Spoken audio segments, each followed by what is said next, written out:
कविता आप लोग के ना अरे बाजूला बाजूला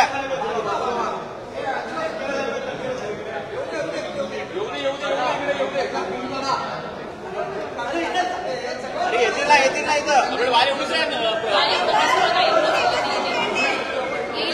अरे बाजूला दादा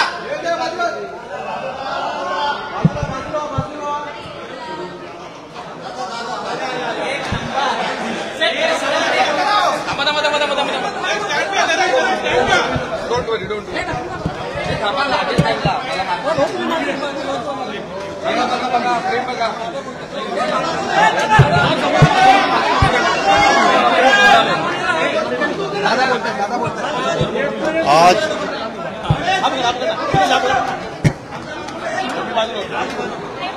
राष्ट्रवादी काँग्रेस पक्षाचं सोमवारपासून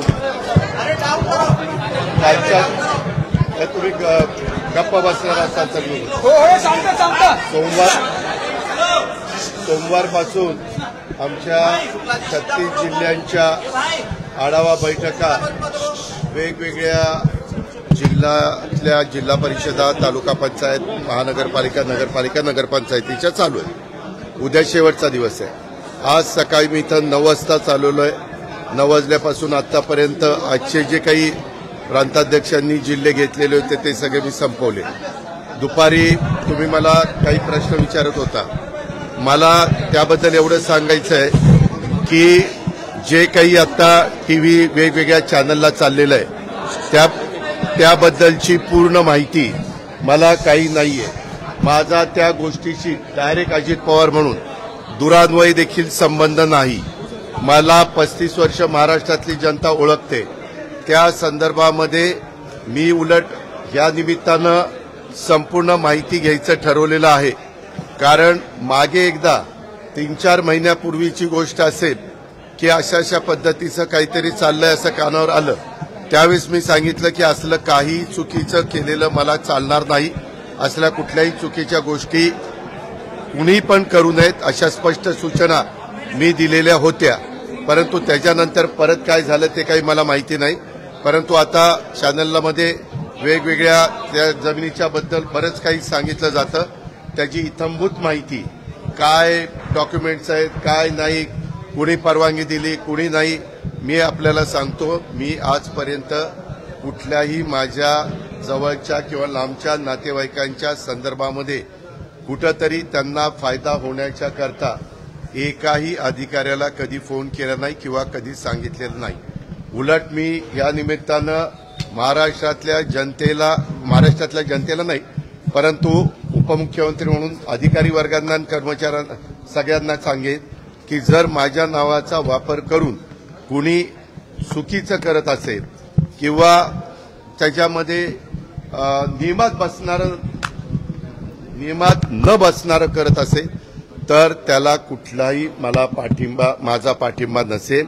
मी फार कायद्याच्या नियमाच्या चौकटीमध्ये राहून काम करणारा कार्यकर्ता आहे हे आपल्याला सगळ्यांना माहिती आहे. आणि त्याच्यामुळं मी आता मला आज कुणीतरी दुपारी मगाशी एक दाखवलं, मुख्यमंत्री म्हणाले की ह्याची चौकशी मी करतो.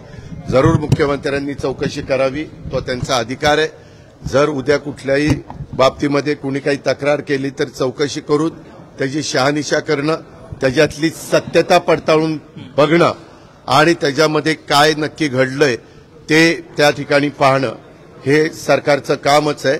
पण आतापर्यंत मी दिवसभर इथं असल्यामुळं मी त्याची माहिती घेतली नाही.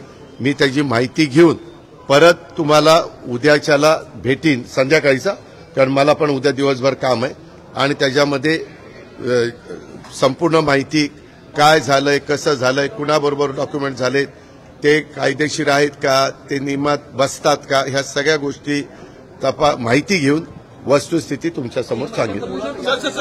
कंपनीचा जो पत्ता आहे कंपनीचा पत्ता तो घरचा पत्ता आपल्या अरे बाबा ऐक ना, थांब, तुलाच फार कळतं का? मी स्वतःहून आलोय ना. मी काय सांगतोय, मी एवढंच कानावर आल्यानंतर सांगितलं की कुठल्याही गोष्टी चुकीच्या करू नका, एवढं तर मी सांगणार. त्या पद्धतीनं मी सांगितलेलं आहे. परंतु आता ते काय तुम्ही स्टॅम्प ड्युटी म्हणताय, आणखीन काय म्हणताय, त्याची सगळी शहानिशा करतो ना.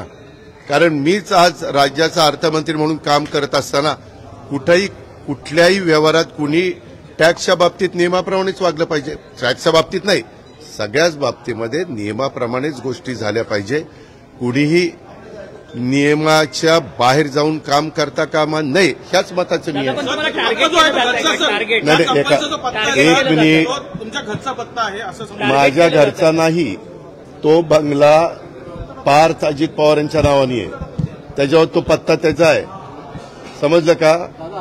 दादा पण टार्गेट केलं जातं का असं तुम्हाला?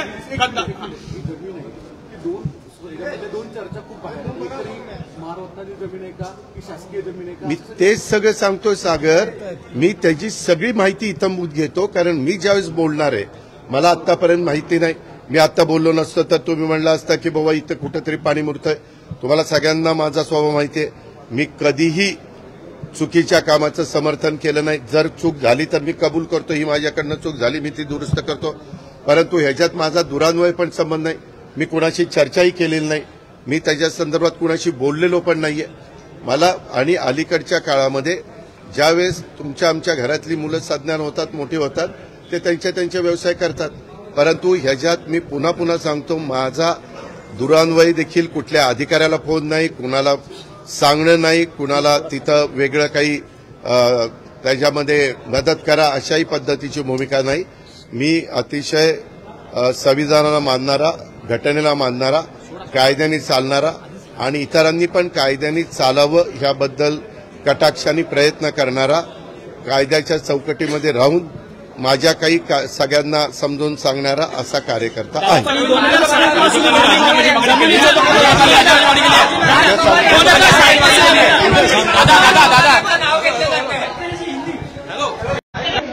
आधी मराठी पण बोला.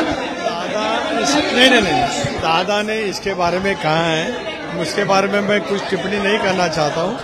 राष्ट्रवादी काँग्रेस पक्षाची दिवसभरात आज पश्चिम महाराष्ट्रातील सर्व जिल्ह्यांची बैठक त्या ठिकाणी झाली. प्रचंड प्रमाणावरचा उत्साह त्या बैठकीमध्ये होता. आगामी येणाऱ्या निवडणुकांच्यासाठी विशेष करून नगरपालिकेची अधिसूचना निघालेली आहे, त्या दृष्टिकोनातून आम्ही तत्पर आहोत. तदनंतर जिल्हा परिषद आणि महानगरपालिका या सर्वांचाच आढावा त्या ठिकाणी आम्ही घेतलेला आहे. पुढच्या आठवड्यापासून अर्ज भरण्याची प्रक्रिया सुरू होत असल्यामुळे त्या वैधानिक प्रक्रियेमध्ये पक्षाचे सर्व संघटनेचे कार्यकर्ते, प्रमुख नेते, आमचे संपर्कमंत्री, पालकमंत्री, पक्षाचे निरीक्षक त्या स्तरावरती कामाला लागणार आहे. अजितदादांना कुठेतरी या सगळ्या आरोपांमध्ये गोवण्यात येत आहे का? अजित पवारांना टार्गेट केलं जातं? आज अजितदादा ने आप सबके सामने उनकी भूमिका स्पष्ट की है. सब इसके बारे में जानकारी लेकर कल आपके साथ वो संवाद करेंगे.